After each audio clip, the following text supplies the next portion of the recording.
오늘 하나님이 주실 주일 말씀 함께 기도하고 배우겠습니다. 기도하시겠습니다.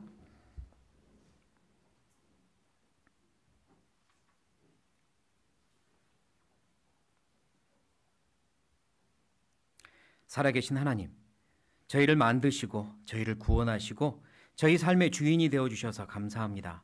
저 영원한 천국의 소망을 주시고 그 천국의 소망을 향하여 살게 해주신 것을 감사합니다. 함께 걸어갈 수 있는 귀한 형제자매들을 영원한 가족으로 주셔서 감사합니다. 우리가 하나님을 알지 못했다면 소망 없이 이 세상의 것이 전부인 줄 알고 그렇게 살 뻔하였습니다. 그러나 주님을 만났고 영원한 천국을 소유하게 되었으니 감사합니다. 이제 어떻게 살아야 될지 더 알기 원합니다. 무엇을 위해 살아야 될지 가르쳐 주십시오. 우리가 이 땅에서 성실하게 살아가는 이유와 목적을 분명히 하고 살도록 도와주십시오.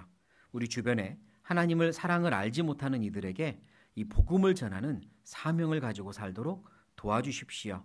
진심으로 복음을 대하는 우리가 되게 도와주십시오. 그리고 함께 거듭난 귀한 형제자매님들을 진심으로 사랑하고 소중히 여기고 섬기는 그 앞에서 겸손할 줄 아는 우리가 되게 도와주십시오. 주님께서 주신 우리 교회 하나가 되게 하시고 그래서 하나님의 큰 뜻을 이루고 주님께 영광을 돌리는 교회 되게 도와주십시오. 하나님의 말씀과 은혜 앞에 모였습니다. 우리 모두의 마음을 열어주시고 각자에게 필요한 하나님의 말씀으로 은혜로 축복으로 채워주십시오. 힘을 얻고 위로받고 변화받는 시간 되게 도와주십시오.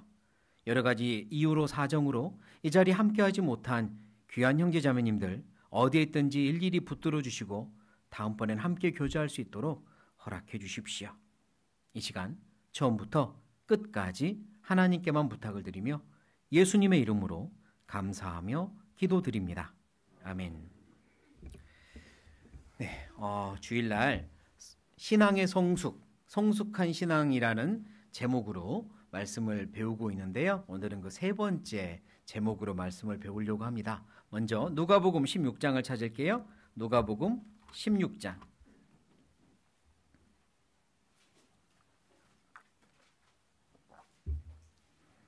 누가복음 16장.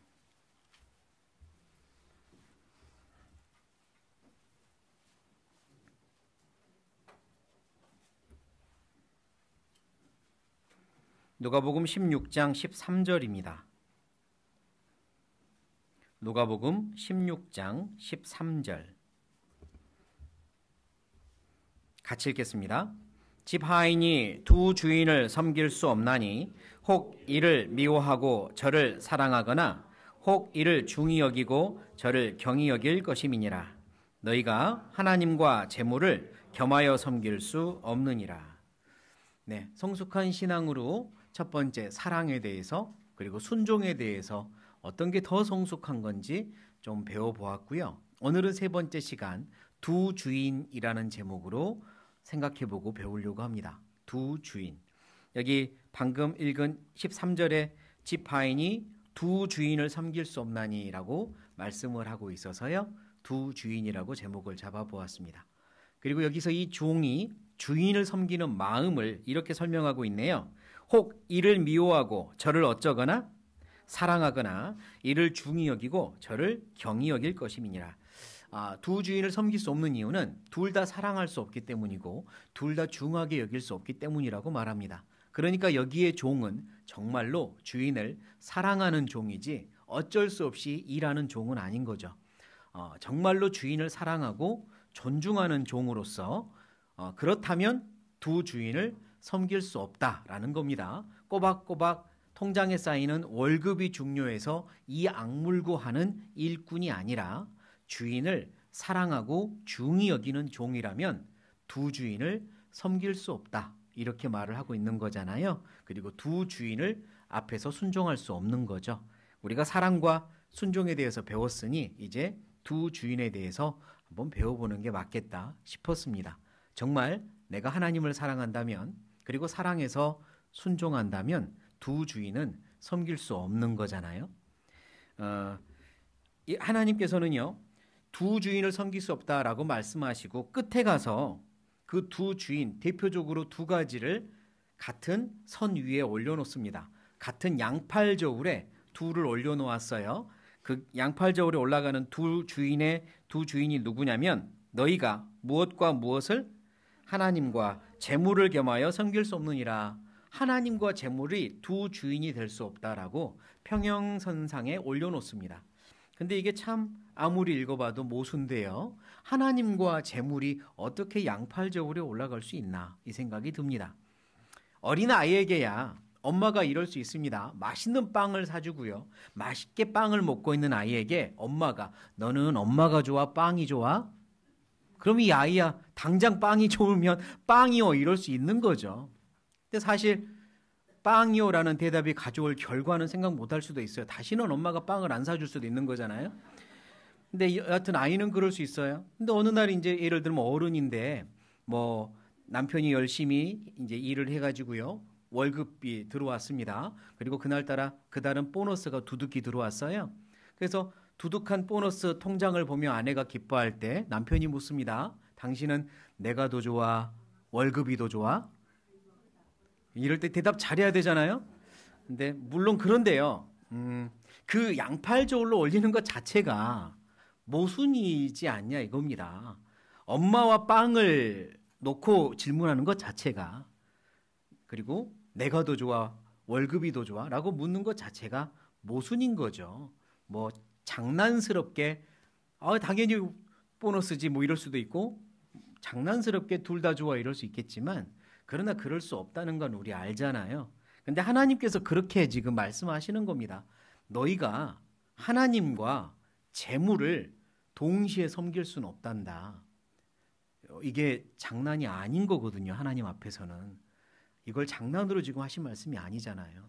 왜 이렇게 하셔야만 했냐면 정말 하나님이 사람의 마음을 너무 잘 아시고 이 세상을 너무 잘 아셔서 이 세상을 움직이는 커다란 주인이 사람들 마음속엔 돈이라는 걸 아셔서 또 그것 때문에 그리스도인들마저 그 마음의 주인이 마음의 반쪽을, 삶의 반쪽을 돈이 차지하고 있는 경우가 많다는 걸 아셔서 하나님만 온전히 주인으로 섬기는 게 아니라 돈도 마치 주인처럼 끌려다니는 일들이 많다는 걸 아셔서 그래서 둘을 올려놓으신 겁니다. 하나님과 재물은 동시에 사랑할 수 없고 중요하게 여길 수 없단다.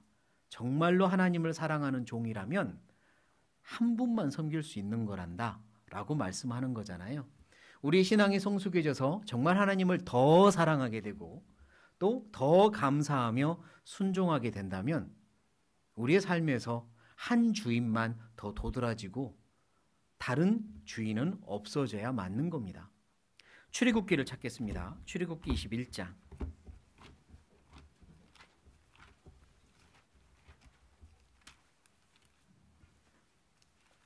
출애굽기 21장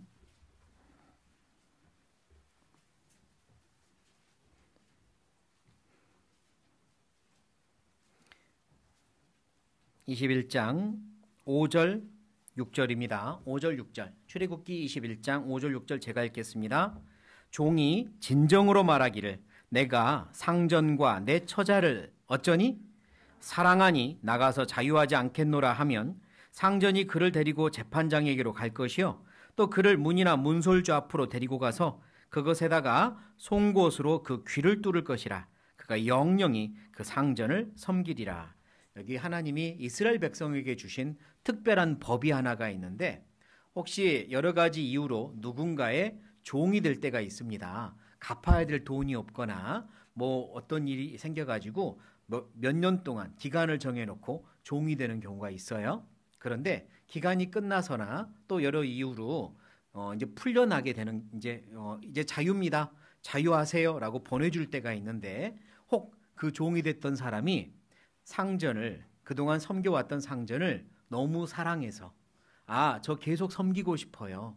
이런 마음이 들거든 재판장 앞에 가서 이야기를 하고 귀를 송곳으로 뚫으라라고 명령을 했습니다. 하나님이 그래서 귀를 그렇게 창조하신 것 같아요. 여기는 뚫어도 이 통증, 통증을 느끼는 감각기관이 많이 적고 피도 살짝 나고 빨리 굳어버리고 그래서 이제 귀고리를 하는 장소잖아요. 근데 그곳에다가 송곳으로 뚫으라라고 한 겁니다. 그 이유는 뭐냐면 나는 이제 오직 내 상전의 말만 듣고 순종하겠습니다. 내 귀는 오직 내 지금부터 이 주인께만 열리겠습니다. 이런 의미로 귀를 뚫는 거거든요. 그래서 여기서 귀를 뚫는 종은 죽을 때까지 내 주인을 사랑하며 섬기겠습니다. 라고 서약하는 것이고요. 그런 일이 그 당시에 있었던 겁니다. 물론 그런 일이 있으려면 상전이 너무너무 훌륭하고 존경할 만하고 사랑할 만한 상전이었을 것이고 종은 그 상전의 사랑이 너무 감사해서 나도 이제 당신을 섬기며 살고 싶은 마음이 올라왔기 때문에 그런 일이 벌어졌겠죠. 그리고 이건 그리스도인을 의미하기도 합니다. 나를 위해 이 땅에 오신 나의 창조주, 그분이 나를 위해 모든 걸 먼저 버리셨고 먼저 희생하셨고 나를 구원하셨기에 이제는 내가 스스로 귀를 뚫고 당신의 종이 되겠습니다. 당신만 따르겠습니다. 내 귀는 이제부터 하나님의 음성만 좇겠습니다. 라는 서약을 하는 거죠. 그래서 직접 우리가 우리 귀를 송곳으로 뚫지는 않지만 마음의 귀는 뚫는 겁니다. 이제 내 영혼의 귀는 하나님께만 열려서 하나님만 섬기겠습니다. 그 이유는 사랑인 겁니다. 우리가 두 주인을 섬길 수 없는 이유는 사랑 때문이에요. 둘을 사랑할 수 없기 때문입니다. 하나님과 동시에 하나님께서 싫어하시거나 하나님께서 귀하게 여기지 않는 것을 사랑할 수 없기 때문입니다. 내가 정말 하나님을 사랑하면 그 반대편에 있는 것은 사랑할 수 없기 때문입니다. 오직 하나님을 사랑한다면 순종이 따라오는 게 맞잖아요. 사랑하면 순종합니다.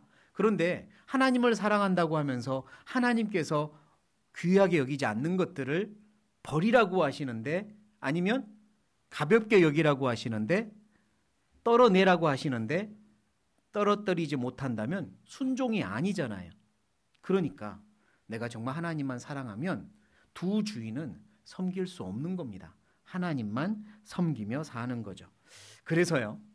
아까 예수님이 하신 말씀처럼 재물은 더 이상 우리의 주인이 될 수 없습니다.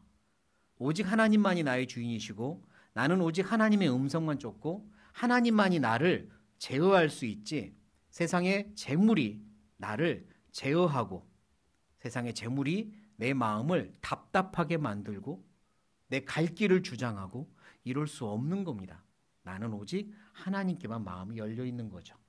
아까 우리가 누가복음 16장을 읽었습니다. 거기에 두 주인이라는 말씀을 하셨어요. 그리고 바로 다음 장 누가복음 17장에는 이제 정말 참된 종의 모습이 나옵니다. 17장을 찾아볼게요. 누가복음 17장.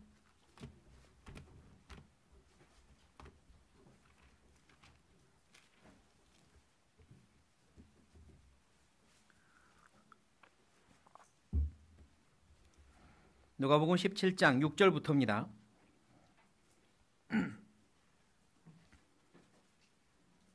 5절부터 읽겠습니다. 5절부터 제가 읽겠습니다. 사도들이 주께 여짜오되 우리에게 믿음을 더하소서. 주께서 가라사대 너희에게 겨자씨 하나일 만한 믿음이 있었다면 이 뽕나무더러 뿌리가 뽑혀 바다에 심기우라 하였을 것이요 그것이 너희에게 순종하였으리라. 너희 중에 네게 밭을 갈거나 양을 치거나 하는 무엇이 있어? 종이 있어 밭에서 돌아오면 저더러 곧 와 앉아서 먹으라 할 자가 있느냐? 도리어 저더러 내 먹을 것을 예비하고 띠를 띠고 나의 먹고 마시는 동안에 수종 들고 너는 그 후에 먹고 마시라 하지 않겠느냐? 명한 대로 하였다고 종에게 살해하겠느냐? 10절 같이 읽겠습니다. 이르기를 이와 같이 너희도 명령받은 것을 다 행한 후에 이르기를 우리는 무익한 종이라 우리의 하여야 할 일을 한 것뿐이라 할지니라. 여기 우리가 7절부터 10절까지는 한 주인과 종에 대한 설명인 걸 알겠는데요. 이 7절부터 10절의 내용은 5절, 6절 다음에 이어지고 있잖아요. 예수님께서 5절의 질문을 답을 하시면서 6절을 말씀하시고 7절부터 이제 또 다른 연결된 비유를 하고 계시는 거거든요. 그러면 어떤 말씀에 대한 답으로 이 비유까지 하셨나 첫 질문을 좀 볼 필요가 있습니다. 근데 5절의 질문이 뭐였냐면 우리에게 믿음을 더해 주소서였습니다. 우리에게 믿음을 더하소서, 믿음을 더 주세요, 우리에게 믿음을 키워주세요 라고 한 거죠. 그랬더니 예수님은 뭐라고 6절에 답을 하시냐면, 너희에게 겨자씨 한 알만한 믿음이 있었다면 뽕나무더러 뿌리가 뽑혀 바다에 심기우라 하였을 것이요 그것이 너희에게 순종했을 것이다 라고 말씀하세요. 너무 어려운 대답 같죠? 아니, 믿음을 더해 주세요라고 했는데 이건 굉장히 대답을 어떻게 하신 의미지? 어떤 의미로 이렇게 대답하신 거지? 한참 생각을 하게 됩니다.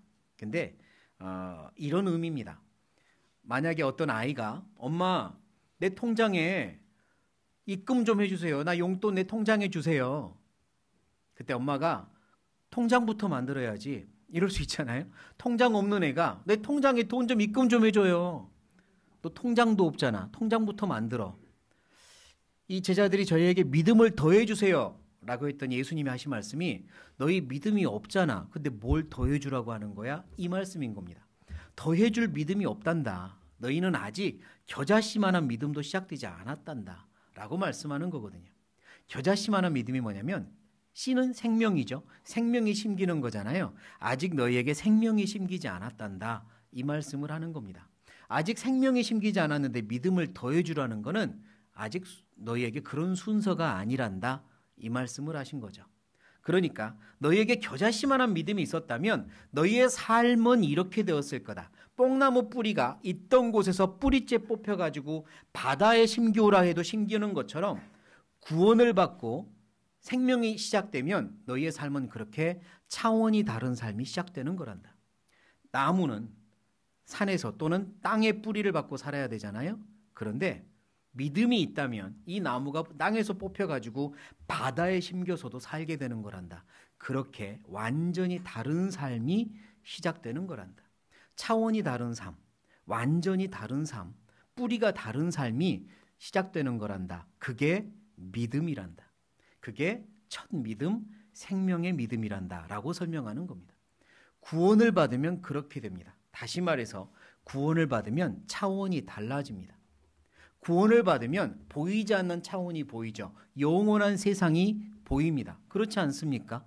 영원한 세상이 실제하구나, 영원한 창조주가 내 아버지구나, 이건 모르면서 구원받았다고 할 수 없습니다. 영원한 세상이 보여요. 그리고 그 영원한 세상을 소망하고 향해서 가게 됩니다. 그러니까 뿌리가요, 이제 영원한 세상에 박히게 되는 거예요. 내 삶의 목적도 바뀌게 되는 겁니다. 차원이 달라져요. 그리고 그 차원이 달라지는 그리스도인의 대표적인 증거 하나가 뭐냐? 차원이 다른 종이 되는 겁니다. 믿음이 시작되면, 구원받은 생명의 믿음이 시작되면 그 증거로 종이 되는 겁니다. 어떤 종이냐면 차원이 다른 종이에요. 그 차원이 다른 종을 이어서 설명하고 있는 겁니다. 7절부터요. 어떤 종이 있는데 밖에서 열심히 일을 하고 왔단다. 들어왔더니 주인이 말하기를, 아이고 고생했다, 거기서 밥 먹어, 내 밥은 내가 차려 먹을게. 누가 그러느냐? 그래, 이제 얼른 밥 차려라. 밥때가 됐구나. 그럼 이 종은 밖에 나가서 일하고 들어와서 또 주인의 밥을 차리고, 주인이 밥을 다 드신 후에 주인께서 뭐 이제 다른 장소로 이동을 하면 그때 밥을 먹든지 아니면 뭐 정리를 하고 자기 밥을 먹든지 그 다음 하는 거지 않느냐? 그게 그리스도인도 그렇다는 겁니다.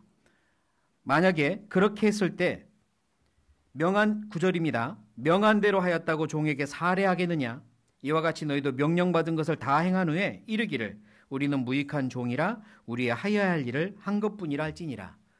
그런데 그 종은 이거 주인이 잘했다, 고맙다 칭찬을 하면, 아니요, 제가 당연히 할 일인데요. 당연히 할 일인데요. 이렇게 말한다는 겁니다. 그리고 이 차원이 다른 종은 왜 그렇게 할 수 있냐면 주인을 사랑하니까요. 주인을 사랑하니까요. 귀 뚫린 종이 되었으니까요. 믿음이 들어오고 생명이 시작되면 주인을, 나의 하나님을, 나의 주님을 사랑하게 되니까요. 그래서 그게 자연스러워지는 겁니다. 살해 필요 없습니다. 저한테 뭐 살해 받으려고 제가 그러는 거 아닙니다. 감사해서 하는 겁니다. 당연해서 하는 겁니다. 좋아서 하는 겁니다. 그런 신앙의 삶을 살게 된다는 겁니다. 그런데 너무 감사한 건 하나님께서는 우리의 그런 모든 작은 행위까지 천국에서 다 기록하고 계시고 천국에서 영원한 것으로 살해해 주신다는 거죠. 갚아주신다는 거죠. 우리는 당연한 거 한 겁니다. 당연한 거예요. 저는 오히려 기쁩니다. 이런 종이 되었는데 하나님은 그 모든 것에 대해서 천국에서 영원한 것으로 갚아주신댔어요. 이렇게 구원을 받으면 달라집니다. 삶의 뿌리가 달라지고 삶의 목적이 달라지고 삶의 열매가 달라집니다. 그게 차원이 다른 종이죠. 그리고 주인을 진심으로 사랑하게 됩니다. 그래서 구원을 받으면 두 주인을 섬길 수 없습니다. 내 안에 들어오신 주님이 가장 강하신 분이고 가장 나를 사랑하는 분이라는 걸 내가 인정하고 나도 그분을 사랑하며 사는 겁니다. 자, 그래서요, 두 주인 중에 하나님과 재물을 양팔 저울에 올려놓으셨는데 그리스도인은, 그리고 새로운 차원의 삶을 살게 되는 그리스도인은 재물, 물질, 돈에 대해서 개념 정리를 좀 다시 할 필요가 있습니다. 예를 들면 아까 우리가 시작 전 찬송으로 불렀던 찬송가 348장 나의 생명 드리니, 나의 음성 드리니, 나의 보화 드리니, 나의 시간 드리니, 이런 가사를 우리가 찬송을 했어요. 개념 정리를 좀 해볼 필요가 있습니다. 하나님께 저의 삶을 드리겠습니다. 하나님께 저의 생명을 드리겠습니다라고 누가 그런 어떤 간증을 했다고 해보죠. 그럼 내 삶을 드리겠습니다. 또는 내 아이의 삶을 드리겠습니다. 라는 간증을 했을 때 의미는 뭘까요? 언젠가 하나님이 생명을 요구하시면 저 그때 드리겠습니다. 이런 의미일까요? 언젠가 너 이제 나를 위해 죽어줘야겠다. 아, 알겠습니다. 오늘이 그때입니까? 알겠습니다. 제 생명 가져가세요. 이런 의미일까요? 내 생명을 드린다는 이야기가. 아닙니다. 그럼 뭐냐? 죽는 순간까지 내 심장이 뛰고 있는 그 모든 순간을 끈질기게 처절하게 살겠다는 이야기입니다. 죽는 순간까지 모든 순간을 끈질기게 주님을 위해서 살겠습니다. 그게 내 생명 드리는 거죠. 그냥 적당히 살다가 때가 되면 내 생명 그때 바치겠습니다. 그런 의미가 아니라고요. 하나님 제 삶을 드리겠습니다. 그래서 저는 전도인이 되었습니다. 그러면 하던 일 다 그만두고 전도인 됐으니까 내 삶을 드리는 걸까요? 아닙니다. 내 삶을 드린다는 건 그렇게 뭐 한순간에 뭔가 하나 크게 드리는 걸 의미하는 게 아니에요. 모든 시간을 내 생명이 붙어 있는 동안, 살아있는 동안 다 드리는 게 삶을 드리는 거죠. 내 시간을 드리겠습니다는 그 의미가 뭘까요? 하나님이 저한테 일주일만 달라. 네 하던 일 다 멈추고 일주일 시간 내주라. 그때가 오면 저 일주일 시간 내겠습니다. 아니, 제가 한 달까지도 내볼게요. 그날이 오면 그걸 의미하는 게 아니잖아요. 내 시간을 드린다는 말은 내게 있는 모든 1초 1초를 다 내게 더 이상 시간이 없을 때까지 드리겠다는 의미잖아요. 그게 내 시간을 드리겠다는 의미입니다. 그럼 내 재물을 드리겠다는 건 뭘까요? 하나님이 필요할 때, 목돈 한 번 필요할 때 그때 드리겠습니다. 아니죠. 내게 있는 단 1푼도 1원도 주님을 위하여 그렇게 사용하겠습니다. 그게 내 재물을 드리겠다는 거죠. 그래서 개념 정리를 좀 다시 할 필요가 있습니다. 내가 주님을 위해서 드린다는 의미는 어떤 순간이 왔을 때 그때를 위하여 지금 내가 이런 약속을 하고 있는 걸 의미하는 게 아니에요. 정말 그런 마음이 있다면 오늘이라는 시간을, 오늘이라는 생명을, 오늘 내게 주어진 물질을 주님을 위해서 가장 현명하게 최선을 다해 사용하는 것, 그게 연속되는 삶을 드리는 삶이라고 할 수 있죠. 재물도 그런 겁니다. 그리스도인은 재물에 대해서 개념 정리를 다시 해야 됩니다. 차원이 다른 삶을 사는 거니까요. 그래서 재물에 대한 개념 정리를 좀 하고자 합니다. 첫 번째입니다. 재물은요, 우리가 깨뜨려야 하는 대상이지 저축하는, 쌓아두는 대상은 아닙니다. 재물은 깨뜨려야 하는 대상입니다. 쌓는 대상이 아니에요. 하나님이 우리에게 주신 게 재물도 있지만 시간도 있습니다. 시간이나 재물이나 비슷하다고 보면 돼요. 시간에 대해서 생각해 보죠. 여러분, 시간 저축할 수 있습니까? 오늘 시간 24시간 저축해서 다음에 그거 쓸 수 있냐고요? 안 됩니다. 시간은 저축이 안 돼요. 그러니까 흘러가는 시간을 최선을 다해서 매일매일 잘 살아야 됩니다. 시간은 그러니까 저축하라고 주신 게 아니라 뭐 하라고 주셨어요? 잘 사용하라고 주신 겁니다. 시간은 잘 사용하라고 주셨고 천국에 가면 시간을 잘 사용했느냐로 또 상으로 갚아주시는 거예요. 시간을 허비하면 그거는 하나님 앞에 야단 맞을 일이죠. 시간을 저축했다? 틀렸습니다. 그건 허비한 겁니다. 재물도 그렇습니다. 재물은 잘 사용하라고 주신 거예요. 저축하라고 주신 게 아니란 말입니다. 내게 주신 모든 재물은 하나님을 위하여 잘 사용하고 하나님 앞에 서는 겁니다. 잘 사용했을 때 하나님은 또 상으로 갚아주시는 거예요. 하나님이 지금 필요하다고 말씀하는데 아니요, 저 지금 좀 모아두었다가 다음에 진짜 한바탕 저는 주님을 위해 쓸게요. 그렇게 저축하는 건 불순종입니다. 그걸 하나님이 기뻐하지 않으신다고요. 잘 사용하라고 주신 겁니다. 재물은요.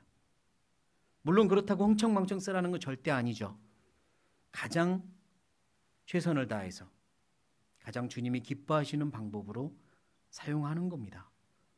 그리고 그걸 위하여 또 모아야 될 때는 모으는 거죠. 그러나 적당한 핑계와 구실을 적당한 합리화를 해가면서 모으고 여유 있게 살려고 하고 그러면서 또 적당히 주님을 위해 사용하고 만약 그렇다면 그건 하나님이 아십니다. 하나님 앞에 가면 하나님이 아주 확실하게 공정하게 재판하실 거예요. 너는 내가 준 걸로 잘 사용하지 못하고 왔구나. 이렇게 말씀하겠죠. 시간이나 재물이나 저는 비슷하다고 봅니다. 잘 사용하고 가야 돼요. 내게 주어진 24시간을 적당히 사용하면 하나님 앞에서는 크게 분명히 그것 가지고도 재판하실 겁니다. 재물도 마찬가지예요. 18장을 누가복음 18장을 보겠습니다. 자, 재물에 대해서 또 한 가지 말씀을 해 주셔요. 16장, 17장, 18장으로 계속 이어집니다. 18장입니다. 18절부터 봅니다. 누가복음 18장 18절부터 봅니다. 어떤 관원이 물어 가로되 선한 선생님이여 내가 무엇을 하여야 영생을 얻으리이까? 예수께서 이르시되 네가 어찌하여 나를 선하다 일컫느냐? 하나님 한 분 외에는 선한 이가 없느니라. 네가 계명을 안 하니 간음하지 말라, 살인하지 말라, 도적질하지 말라, 거짓 증거하지 말라, 내 부모를 공경하라 하였느니라. 여짜오되 이것은 내가 어려서부터 다 지켰나이다. 예수께서 이 말을 들으시고 이르시되 네가 오히려 한 가지 부족한 것이 있으니 네게 있는 것을 다 팔아 가난한 자들을 나눠주라. 그리하면 하늘에서 보화가 내게 있으리라. 그리고 와서 나를 좇으라 하시니 23절 같이 읽죠. 그 사람이 큰 부자인 고로 이 말씀을 듣고 심히 근심하더라. 여기 한 사람이 나옵니다. 그는 정말 하나님을 사랑했습니다. 그래서 어려서부터 하나님의 법을 지키고 좇았습니다. 어려서부터 하나님의 법을 지키고 따랐다는 말은 하나님이 정말로 존재하시고 하나님이 지켜보신다는 걸 믿었던 거죠. 그리고 저 천국에 영원한 세상이 있다는 걸 믿었습니다. 그러니까 어찌하면 영생을 얻으리까라고 물어왔잖아요. 영원한 세상이 있다는 것도 믿습니다. 그러니까 하나님이 여기서 예수님이 그에게 한 가지 테스트를 하십니다. 너희 가지고 있는 현재 있는 거를 다 팔아서 내가 너에게 지시하는 대로 잘 사용해 보아라. 그러면이 중요하죠. 그러면 뭐가 있을 거다? 22절. 그리하면 하늘에서 보화가 내게 있을 거다. 네가 정말로 나에게 영생을 지금 궁금해서 왔느냐? 영원한 것이 궁금해서 왔느냐? 정말로 영원한 것이 중요하고 있다고 믿느냐? 그러면 지금 있는 걸 팔아서 써보아라. 내 말대로 영원한 것으로 갚아주겠다라고 한 거잖아요. 영원한 보화로 갚아주겠다라고 했습니다.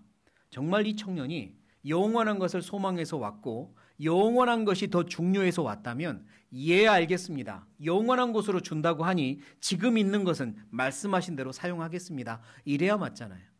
진짜 그 마음속에 영원한 것을 사모하는 마음이 있어서 궁금해서 질문한 거라면. 그런데 근심하며 갑니다. 이 사람을 예수님은 어떻게 처음에 이렇게 생각하며 대화를 했냐면 마가복음 찾아보죠. 마가복음 10장.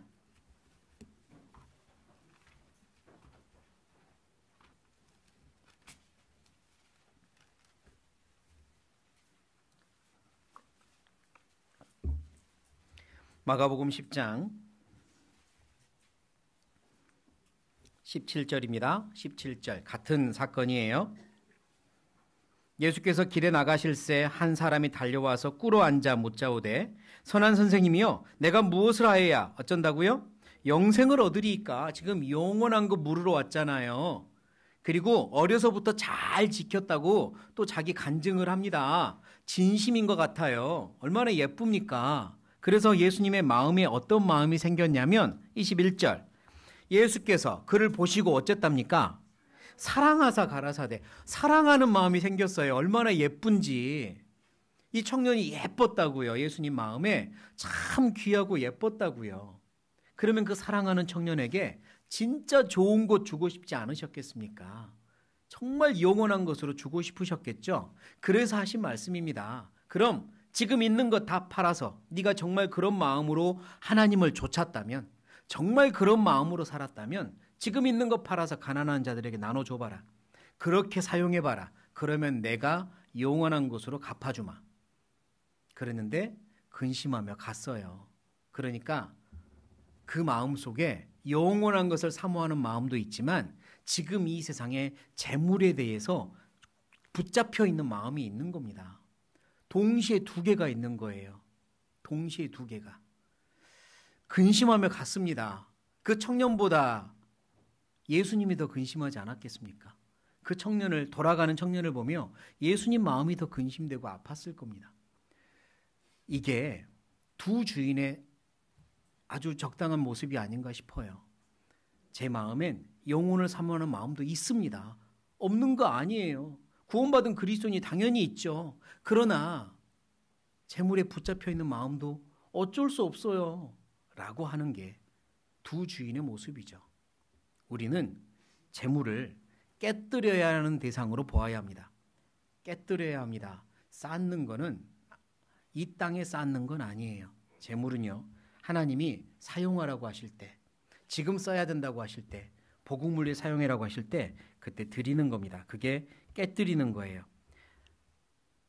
망설이면 손해봅니다. 하나님이 달라고 하실 때 망설이는 건 손해보는 거예요. 우리 마태복음을 찾겠습니다. 마태복음 6장.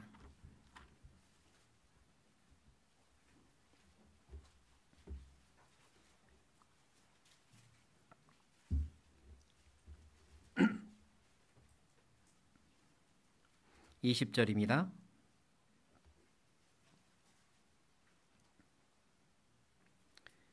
20절, 21절 같이 읽겠습니다. 오직 너희를 위하여 보물을 하늘에 쌓아두라. 거기는 좀이나 동록이 해하지 못하며 도적이 구멍을 뚫지도 못하고 도적질도 못하느니라. 네 보물 있는 그곳에는 네 마음도 있느니라. 또한 그리스도인은 재물에 대한 개념, 두 번째로 우리는 재물을 하늘에 쌓아둡니다. 이게 두 번째 마음에 심어두어야 할 개념이에요. 우리의 보물은 하늘에 있습니다. 저 영원한 천국, 거기에 나의 은행이 있고 나의 은행 계좌가 있어요. 거기에 숫자가 늘어나는 겁니다. 이 땅에 내 은행 통장이 있고 거기에 동그라미 숫자가 늘어나면 얼마나 기뻐요. 흐뭇하죠. 동그라미가 주는 기쁨이 이렇게 큰 건 아마 은행 통장일 겁니다. 그런데 천국에 내 통장에 쌓인다고 생각해 보세요. 그건 더 큰 기쁨이 아닐까요? 영원한 게 쌓이는데 내가 이 땅에서 주님을 위해, 형제 자매를 위해, 복음을 위해 사용하는 모든 것 한번 따로 기록해 보세요. 가계부처럼. 그게 저 천국에서 몇 배나 곱하기 되어서 쌓이고 있는 내 은행 통장의 숫자일 테니까요. 내가 이 땅에서 주님을 위해, 교회를 위해, 복음을 위해 사용하는 걸 계속 기록해 보셔요. 그게 하늘에 지금 쌓고 있는 거니까. 그 외에는 이 땅에서 쓰고 사라질 겁니다. 하늘에 쌓이지 않아요. 그리스도인의 재물은 하늘에 쌓는 겁니다. 만약에요. 그렇지 않다면 성경은 그렇게 말씀했는데 그렇지 않다면 저 영원한 곳에 갔더니 쌓이는 게 없다면, 아니 천국도 없다면 진짜 우리는 불쌍한 사람들이에요. 최고의 사기를 당해서 이 세상을 허무하게 살아버린 사람들이겠죠. 그러나 그렇지 않잖아요. 아무리 성경을 보아도, 아무리 내가 가지고 있는 믿음을 재점검해 보아도 그렇지 않잖아요. 창조주가 계시고 영원한 천국이 있고 내가 그곳에 소망이 있는 게 확실하잖아요. 고린도전서를 찾겠습니다. 고린도전서 15장.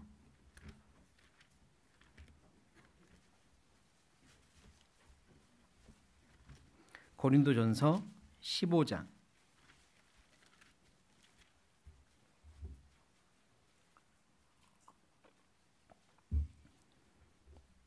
19절. 고린도전서 15장 19절 같이 읽겠습니다. 만일 그리스도 안에서 우리의 바라는 것이 다만 이 생뿐이면 모든 사람 가운데 우리가 더욱 불쌍한 자리라. 사도 바울도 이 간증을 했습니다. 아마 자기 자신도 자기 믿음을 재점검하고 또 확인하면서 이런 생각으로 스스로를 위로하고 믿음을 강화시켰을 거예요. 저 천국이 없다면 나는 제일 불쌍한 사람이야. 그런데 저 천국이 있기 때문에 나는 제일 행복한 사람이잖아. 그렇게 스스로를 위로하고 힘을 내며 이제 전해주는 겁니다. 우리가 바라는 게 천국이 없고 이 생뿐이라면, 여기가 전부라면 우린 제일 불쌍한 사람이다. 그러나 그렇지 않다. 고린도전서 15장은 부활장이라고 그러죠. 부활이 있다. 영원한 세상이 있다. 그걸 설명하고 있습니다. 그러니까요, 우리는 절대로 불쌍한 사람들 아니에요. 말씀대로 사는 게 행복한 비결이고 더 부유해지는 비결입니다. 우리의 은행 통장은 천국에 있습니다. 우리는 차원이 다른, 어찌 보면 저축을 하고 있는 거예요. 차원이 다르다고요. 아이들이 소꿉놀이를 합니다. 나는 백화점 회장이야. 나는 슈퍼마켓 사장이야. 나는 아이스크림 좋아하니까 베스킨라빈스 사장이야. 이러면서 각각 자기가 원하는 거 차려가지고 막 판매하고 있어요. 그리고 야금 냠냠냠냠 하면서 어떤 아이는 빵도 먹고 어떤 아이는 요리도 먹고 고기도 먹고 그러면서 맛있다고 이렇게 하고 있어요. 그런데 만약에 엄마가 애들아 아이스크림 사왔다. 와서 먹어. 그럼 애들 어떡할까요? 다 두고 갈 거 아니에요. 아무리 백화점 사장도요. 백화점 버리고 옵니다. 왜? 차원이 다르니까. 차원이 다르니까요. 어렸을 때 저희는 부루마블 게임이라고 했는데 요즘은 다른 보드게임, 여행을 다니면서 호텔을 짓고 여행을 다니면서 빌딩을 짓고 거기 통과하면 통행료 받고 이런 게임 있잖아요. 엄청 부자 되는 게임 속에서 부자 되는 아이들도 있죠. 아이들이 막 게임을 하고 있습니다. 옆에는 그 게임 머니, 게임 돈이요 수두룩하게 쌓였어요. 5억 원부터 10억 원짜리 지폐들이 있고요. 부자입니다. 그런데 만약 제가 애들아 이리 와 내가 1,000원씩 줄게. 그럼 어떻게 해요? 누가 제일 먼저 달려올까요? 거기서 돈 제일 없는 애가 먼저 달려올 거예요. 거기서 그 게임 중에 제일 가난한 애가 제일 먼저 버리고 달려올걸요. 그나마 제일 부자인 애는 고민 좀 할지도 몰라요. 지금 내가 이기고 있는데. 차원이 다른 진짜 돈을 줄게 그러면 그래도 놓고 달려오잖아요. 그리고 거기서 제일 가난한 애가 제일 먼저 달려올 겁니다. 천국에서 하나님이 하나님의 것으로 차원이 다른 것으로 내게 준다고 하실 때는 이 땅에서 가장 가난했던 사람이 먼저 달려가지 않을까요? 이 땅에서 가장 많이 주님을 위하여 사용한 사람들이 먼저 달려가지 않겠습니까? 차원이 다른 저축을 우리는 천국에서 하는 거고, 천국에 하는 거고, 천국에서 받는 겁니다. 그 소망이 없으면 지금 제가 드리는 말이 이해가 안 되겠죠. 창세기를 찾아봅니다. 창세기 45장.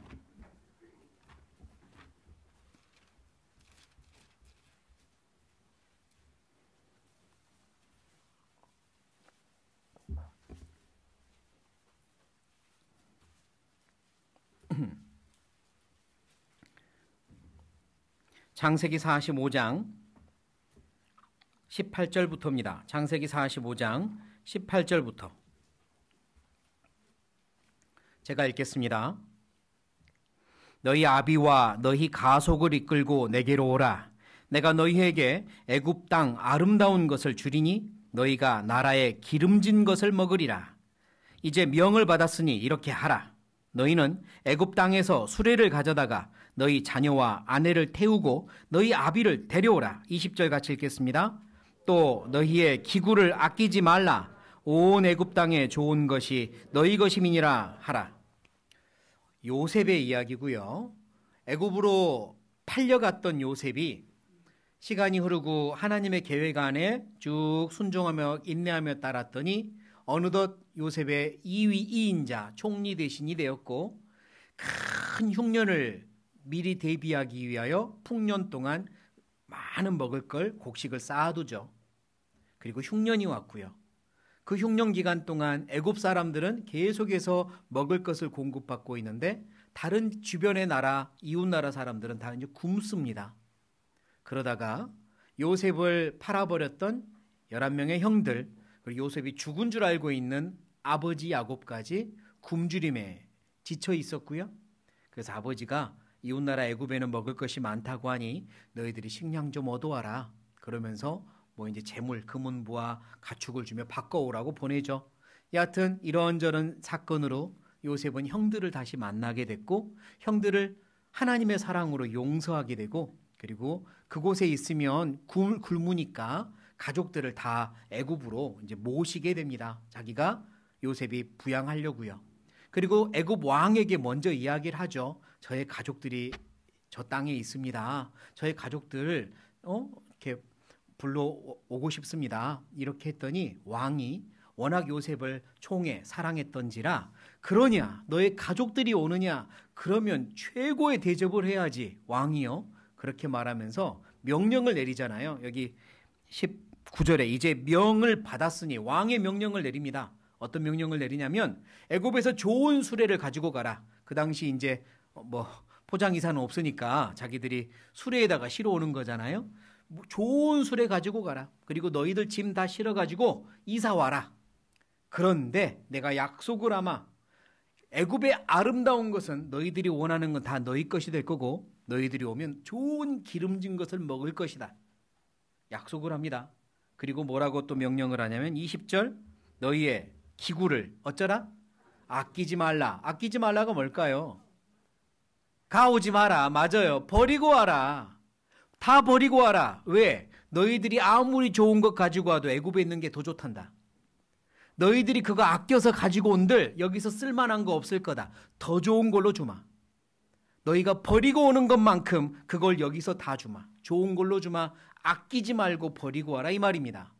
아끼지 말고 버리고 와라. 여기서 더 좋은 걸로 주마.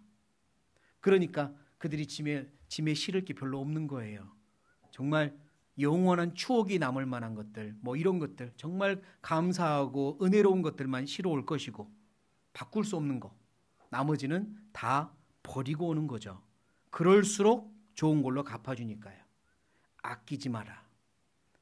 아끼는 건 깨뜨려야 합니다. 그래야 쌓이는 거예요. 아끼지 말고 오라. 여기서 다 갚아주마. 하나님이 우리에게 그렇게 명령하십니다. 아끼지 말고 사용하고 와라. 가장 선한 일에, 가장 영광스러운 일에 잘 사용하고 와라. 그러면 천국에서 갚아주겠다. 그러나 그렇지 않고 너희들이 남겨버리는 건 너희들에게도 손해고 나에게도 손해지 않느냐. 천국에서뿐만 아니라 이 땅에서도 너희들이 더욱더 주님을 위해 살 수 있도록 채워주겠다고 또 약속하십니다. 주님을 위해서 사용하는 걸 씨를 뿌리는 걸로 말씀하시며, 씨 뿌리는 자에게는 씨를 뿌릴 것을 더해주겠다고 약속하셨어요. 다시 말해 주님을 위해 씨를 뿌리면 하나님은 또 뿌릴 수 있도록 씨를 주겠다고 약속하신 겁니다. 이 땅에서도 천국에서도 갚아주겠다고 약속하셨어요. 그러니까 아끼지 말고 가야 합니다. 우리의 통장은 천국에 있습니다. 천국에 쌓이는 거예요. 이 땅에서는 깨뜨리는 거죠. 그래서 재물에 대한 세 번째 개념은 이 땅에서 깨뜨리면 천국에 쌓입니다. 이 땅에서 깨뜨리면 천국에서 쌓여요. 재물은 깨뜨리는 거지 저축하는 게 아니고요. 깨뜨릴 때 천국에서 쌓입니다. 마가복음 14장입니다.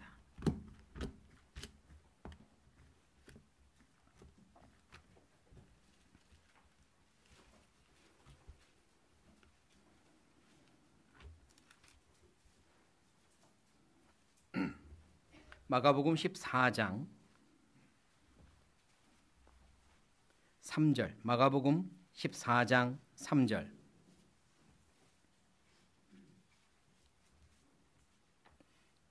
제가 읽겠습니다. 예수께서 베다니 문둥이 시몬의 집에서 식사하실 때에 한 여자가 매우 값진 향유 곧 순전한 나드 한 옥합을 가지고 와서 그 옥합을 어쩌고 깨뜨리고 예수의 머리에 부으니.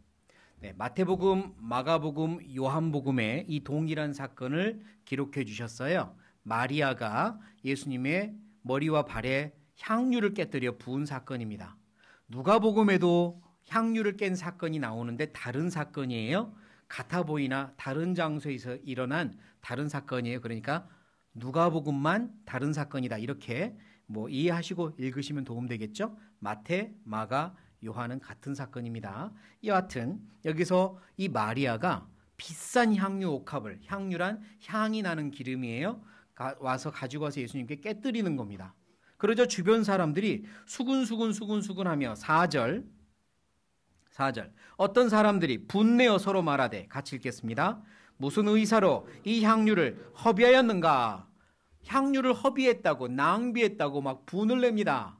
그러면서 자기들의 의견은 뭐냐? 자기들의 생각은 뭐냐? 향유값이 5절 300데나리온 이상일 텐데, 1데나리온은 노동자의 하루 일값 품삯입니다. 그러니까 하루 일하면 하루 벌 수 있는 정도의 금액을 데나리온으로 치면 300데나리온이면 1년 연봉이겠죠. 1년 연봉보다 좀 많겠습니다.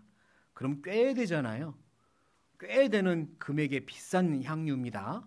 그들은 보통 향유를 어디에 썼냐면 1번 가장 소중한 분의 장례식의 시신의 몸에 발랐습니다.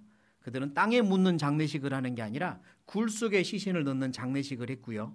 그러니까 냄새가 날 수 있잖아요. 그래서 향유로 쫙 발라서 그게 냄새나지 않도록 하는 장례식 때 많이 썼고, 그리고 손님이 왔을 때 손님을 대접하는 용도로 또 어떤 자기를 이렇게 깨끗하게 꾸미는 용도, 여인들이 그런 용도 등으로 썼습니다. 그런데 마리아는요, 예수님의 몸에 깨서 부은 겁니다. 그러자 사람들이 화를 냈고요, 낭비했다고 혀를 끌끌끌 찼죠. 근데 이 여인의 마음을 예수님만은 정확하게 알아주었어요. 8절입니다. 8절, 9절 같이 읽겠습니다. 저가 힘을 다하여 내 몸에 향유를 부어 내 장사를 미리 준비하였느니라. 내가 진실로 너에게 이르노니 온 땅에 어디서든지 복음이 전파되는 곳에는 이 여자의 행한 일도 말하여 저를 기념하리라 하시니라. 이 여인을 예수님께서는 마음을 알아주시고 칭찬하십니다. 힘을 다하여, 다른 말로 최선을 다하여죠. 최선을 다하여 나의 장사를 미리 준비했다. 그러니까 이 마리아의 마음은 뭐냐면, 예수님이 나를 위해 죽으러 오신 걸 지금 믿고 있고 알고 있습니다. 예수님이 나를 대신해 죽으러 오셨어요. 그분이 나를 위해 죽으신 후에 시신에다가 이 향유 바른들 뭐해? 내가 감사하는 마음을 그때는 다 표현할 수 없는 거잖아. 나는 살아계신 주님께 향유 부어드릴래? 이러고 온 겁니다.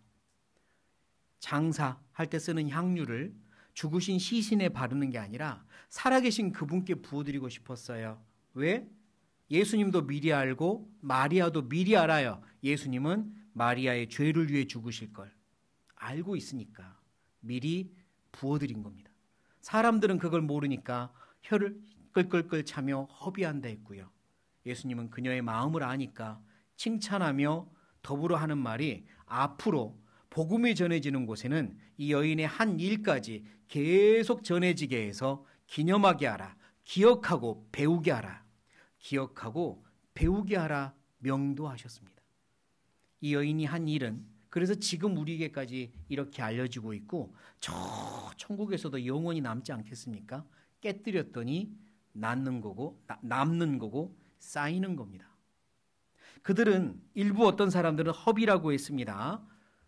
그들의 개념으로는 허비였죠. 예수님에 대해서 알지 못하고 영원한 것에 대해 알지 못하니까 허비였어요. 하지만 예수님이 보시기에는, 그리고 마리아의 입장에서는 영원한 저축이었습니다. 사랑해서 드리는 보답이었고 감사해서 드리는 표시였죠. 그리고 그게 하늘에 쌓이는 거였죠. 그런 생각을 해봅니다. 어떤 사람들은 자기가 사랑하는 것을 위하여 물질을, 돈을 쓰는 것을 눈치를 보지도 않고요. 아끼지도 않습니다. 사랑하니까 그렇죠. 심지어 반려동물을 사랑하는 어떤 이들은 자기의 반려동물을 위하여 아끼지 않습니다. 눈치도 보지 않죠. 그렇지 않습니까? 이 반려동물을 위하여 정말 너무너무 비싼 유모차를 산들, 비싼 걸 먹인들, 남들이 뭐라고 한들, 나는 내가 사랑해서 하는 건데 뭘 그걸 가지고 뭐라고 그래? 이렇게 말하잖아요. 예, 그들이 사랑해서 하는 거죠. 그래서 그런 생각이 들어요. 야, 나의 주님은 저 사람이 생각하는 개만 또 못하게 어떤 그리스도인에게는, 나에게는 취급을 받고 있는 건 아닐까. 어떤 사람은 자기가 사랑하는 반려동물을 위해 남 눈치도 보지 않고 가지고 있는 걸 다 깨뜨리는데, 나는 주님을 사랑한다고 말하면서 남 눈치를 보고 또 깨뜨리는 걸 주저하고 이러고 있는 거 아닐까. 나의 주님은 저들의 개랑 비교할 때 얼마나 높임을 받고 사랑받고 있을까. 그 생각을 하게 됩니다. 그리스도인들은 남들이 어떻게 살든 비난하고 손가락질하는 것 지양하고 자제하잖아요. 그러니까 그분들이 반려동물을 위하여 이렇게 살든 저렇게 살든 말할 필요 없습니다. 단 스스로를 돌아보며 거울 삼을 필요는 있죠. 나는 나의 주님을 저만큼은 하고 있나? 나는 나의 주님께 저렇게 하고 있나? 주님을 위해서 깨뜨리는 건 허비가 아닙니다. 허비가 아니에요.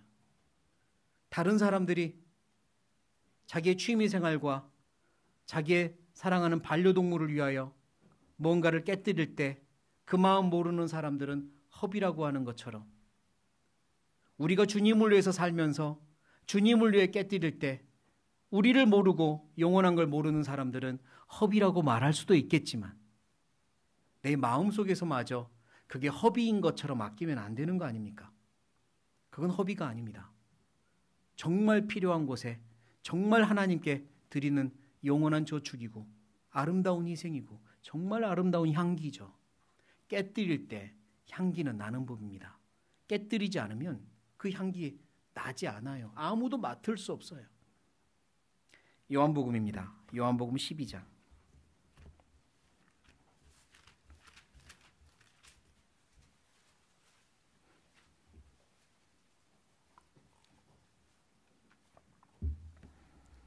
요한복음 12장 3절.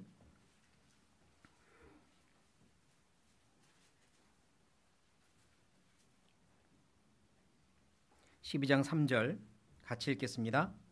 마리아는 지극히 비싼 향유 곧 순전한 나드 한 근을 가져다가 예수의 발에 붓고 자기 머리털로 그의 발을 씻으니, 향유 냄새가 집에 어쨌다고요? 가득하더라. 처음에 가지고 와서 깨뜨리지 않았을 때는 그 향이 나지 않았을 겁니다. 그 안에 뭐가 있는지도 몰랐을 거예요. 그러나 깨뜨리니까 집안 가득 아름다운 향이 나는 거 아닙니까? 깨뜨려야 나는 겁니다. 그리스도인도 마찬가지예요. 내 안에 계신 주님의 그 사랑, 내가 주님을 향한 사랑, 내 신앙의 향기는 깨뜨릴 때 나는 겁니다. 그래야 주변 사람들이 그 향을 맡는 거죠. 그리고 그 향을 정말로 아름답다 또는 그 향이 너무 좋다라고 느끼는 벌이나 나비들은 또 찾아와서 물어보는 거 아니겠습니까? 향이 나야 하나님께 영광을 돌릴 수 있습니다. 깨뜨려야 향이 납니다. 신앙의 기쁨은 깨뜨릴 때 있는 거예요. 희생이라고 하는 건 아끼는 걸 깨뜨리는 거지 남는 것 깨뜨리는 거 아닙니다. 이건 남아도니까 깨뜨리는 거, 그건 희생이라고 말할 수 없어요. 내가 아끼는 걸 깨뜨리는 게 진짜 희생이죠. 주님을 위해서 내 자신도, 내 시간도, 내 물질도 희생하기 원하신다면 아끼는 걸 깨뜨리십시오. 부족한 중에 깨뜨리십시오. 그리고 주님께서 어떻게 갚아주시나 체험하시는 게 신앙의 성장에 꼭 필요한 과정들입니다. 그래서 재물에 대한 세 번째 개념은 우리가 이 땅에서 깨뜨릴 때 저 천국에서 쌓인다는 겁니다. 그리고 네 번째, 또 중요한 게 생각해야 될 개념 한 가지는 은혜에 대한 건데요. 은혜에 대한 성숙한 깨달음은 받는 것이 은혜가 아니라 드리는 게 은혜구나라는 걸 알아가는 겁니다. 받는 게 은혜가 아니라 드리는 게 은혜라는 걸 알아가야 돼요. 어디 가서 말씀이 끝나면 은혜 많이 받았습니다. 교제가 끝나면 은혜 많이 받았습니다. 어떤 좋은 일이 있고 나서 은혜 많이 받았습니다. 받는 걸 은혜처럼 여기는 표현이죠. 물론 맞습니다. 하나님이 내게 주신 모든 게 은혜고 구원의 은혜도 받았고요. 주님이 내게 주시는 모든 사랑도 은혜로 받고 있고 매 순간 나를 보살피시고 이끌어 가시는 그분의 선한 손길이 은혜니까 받고 있죠. 그러나 더 나아가서 드리는 게 은혜입니다. 내가 드릴 수 있다는 게 은혜예요. 그게 은혜입니다. 받는 것만 은혜 아니고 드리는 게 은혜예요. 예수님이 이 땅에 살아가시면서 십자가에 죽으실 때까지 사람들에게 주기만 하셨죠. 병도 고치시고요. 기적을 베푸시고요. 먹을 걸 주시고요. 사랑을 베푸시고 주기만 하셨죠. 그러다가 달라고 하실 때가 몇 번 있었어요. 달라. 나에게 달라. 주라고 하셨단 말이에요. 물론 사마리아 여인에게 가서 물을 좀 달라고 하셨는데 그건 안 줄 걸 뻔히 알고 복음을 전하기 위하여 달라 하셨고요. 예루살렘에 입성하셔서 십자가에 달리시기 전에 달라고 하신 건 진짜 필요해서 달라 하신 겁니다. 복음을 위해. 예수님이 이 땅에 오신 목적을 이루기 위해 달라고 하신 게 있었어요. 뭔지 기억나시죠? 주가 쓰시겠다 하라 라고 하며 뭘 달라 하셨죠? 나귀를 달라 하셨고 오늘 밤 묵을 객실이 어디냐? 6월절 만찬을 위하여 객실을 달라고 하셨어요. 그건 예수님이 달라고 하신 순간입니다.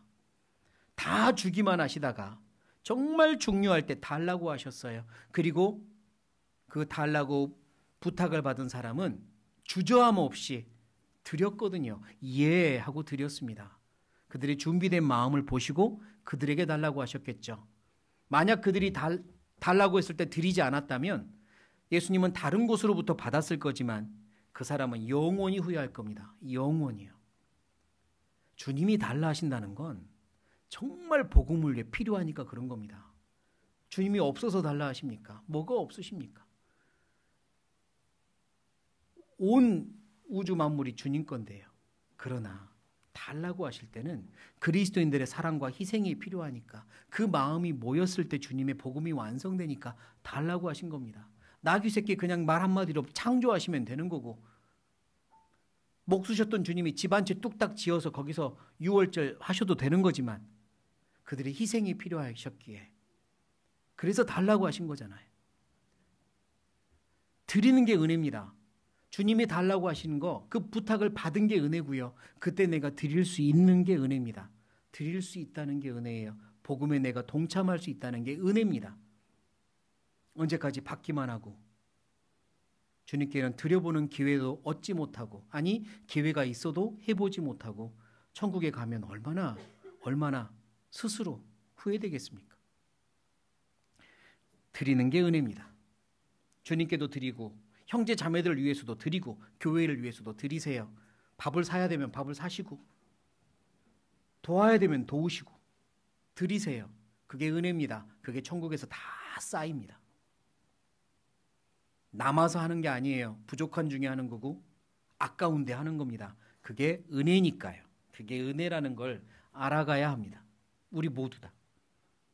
드리는 게 은혜입니다. 고린도후서를 찾아봅니다. 고린도후서 8장.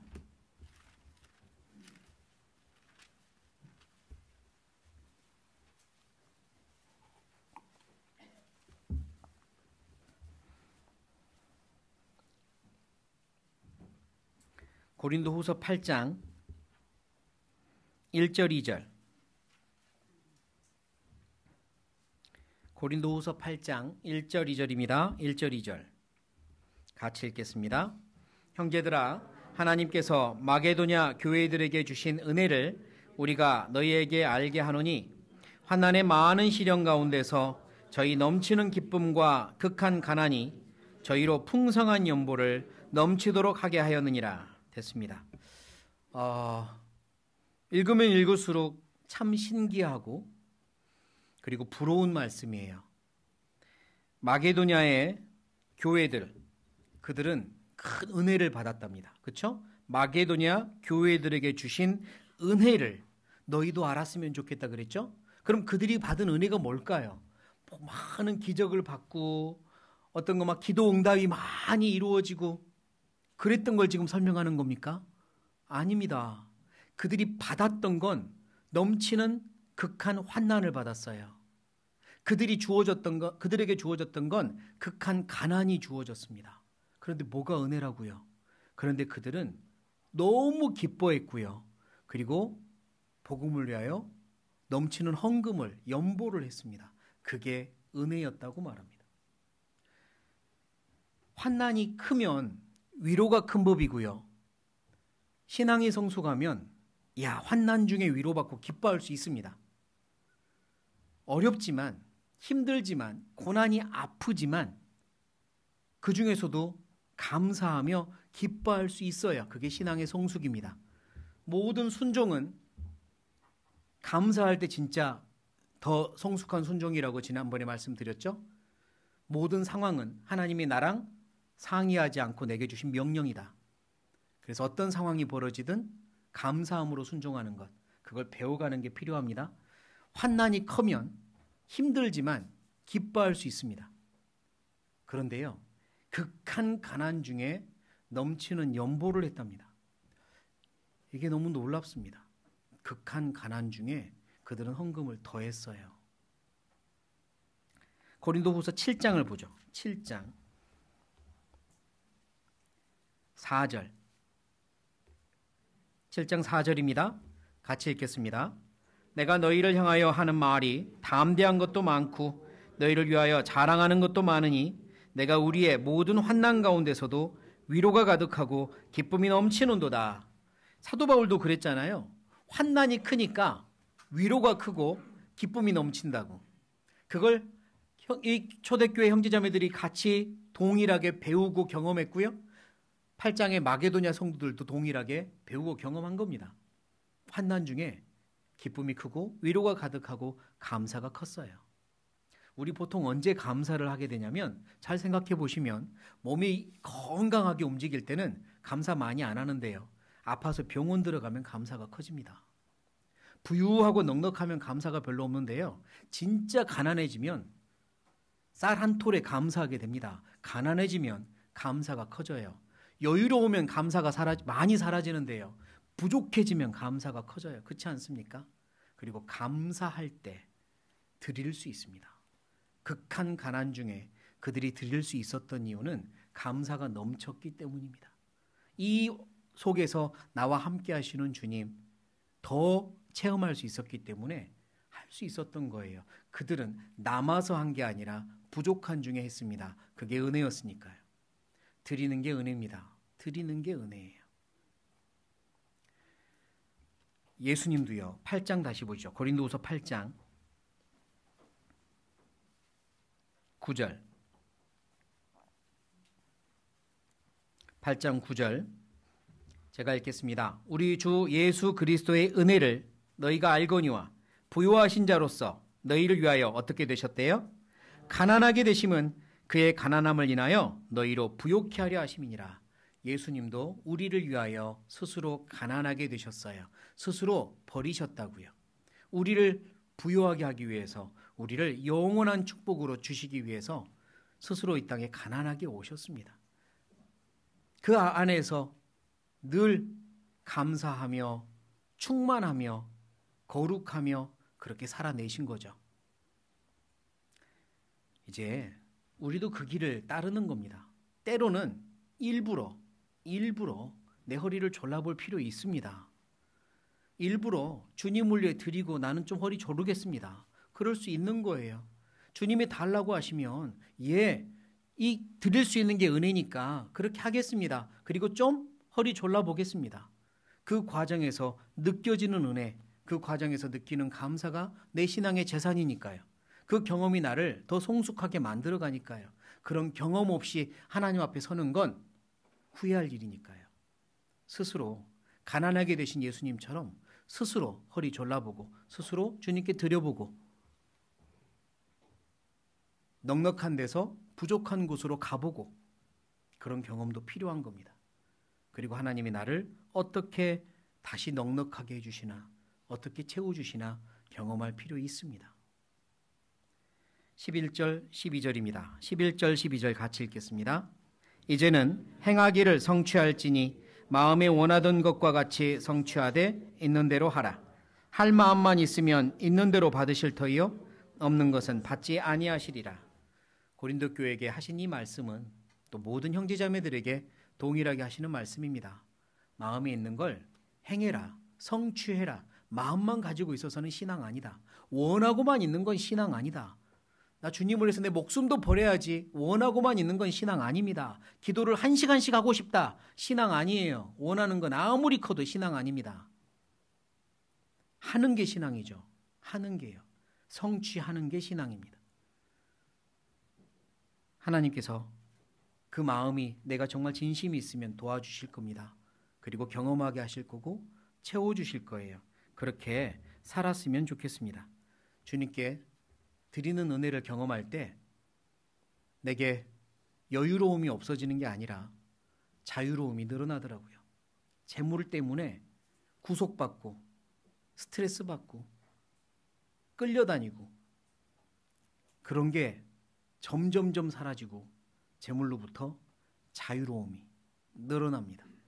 그러니까 끌려다니지 마시고 지배했으면 좋겠습니다. 우리는 시간을 다스리는 자고 물질을 다스리는 자입니다. 하나님이 창조한 모든 것들을 우리는 다스리라고 했어요. 태초에 하나님이 천지를 창조하시니라. 우주 만물, 물질 세계를 창조했으니 우리는 물질을 끌려다니면 안 돼요. 다스려야 되죠. 태초에 영원 속에 태초 시작점을 두셨으니 하나님은 시간도 창조하신 겁니다. 시작과 끝이라는 시간을 창조했으니까 in the beginning 태초 시작점이 생긴 거예요. 그러니까 시간도 창조하셨으니 시간도 창조물입니다. 그걸 우리는 다스려야 돼요. 물질도 마찬가지입니다. 돈도 마찬가지예요.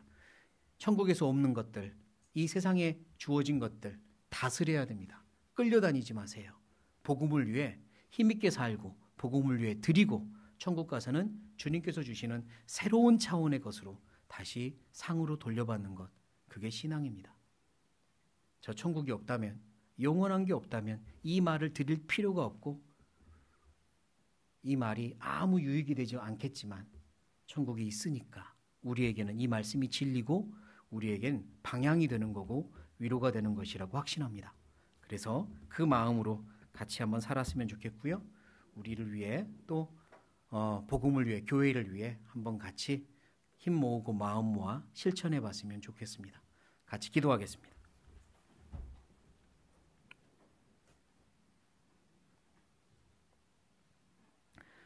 하나님 감사합니다. 저희를 놀라운 사랑으로 구원해 주셔서 감사합니다. 창조주께서 이 땅에 오셔서 모든 걸 버리시고 모든 수치와 모욕과 고통을 받으시고 우리의 모든 죄를 짊어지시고 우리를 위해 죽으신 그 사실이 우리를 구원하였고 영원한 천국의 소망을 주셨으며 새로운 차원의 삶을 살게 하셨습니다. 감사합니다. 이젠 주님을 참으로 사랑하는 종이 되어 주님을 위해 주님의 영광을 위해 영원한 것을 위해 살기 원합니다. 도와주십시오. 세상 어떤 것에도 지배당하지 않고 끌려다니지 않으며 주님과 함께 지배하고 다스리는 우리가 되게 하시고 복음을 위하여 가장 중요한 것을 위하여 힘있게 승리하며 살아가는 우리가 되게 도와주십시오. 저희 각자의 모든 삶을 통해 주님이 영광 받으시기 원합니다. 우리의 가정생활, 사회생활, 교회생활 모든 삶을 통해 주님이 영광 받으시기 원합니다. 또 우리 교회를 통해 주님이 영광 받으시기 원합니다. 모든 형제자매들이 한 마음이 되어서 주님의 뜻을 이루는 교회 되게 도와주십시오. 이 시간 함께하지 못한 우리 귀한 형제자매님들도 그 마음과 생각을 지켜주시고 우리와 한 마음이 되어 주님을 위해 살도록 은혜 베풀어 주십시오. 어디에 있든지 각자의 필요한 걸 채워주시고 건강과 또 은혜와 위로를 부어주십시오. 이 시간 이후의 모든 일정도 그리고 교회의 모든 일도 아버지께만 부탁을 드리며 예수님의 이름으로 감사하며 기도드립니다. 아멘.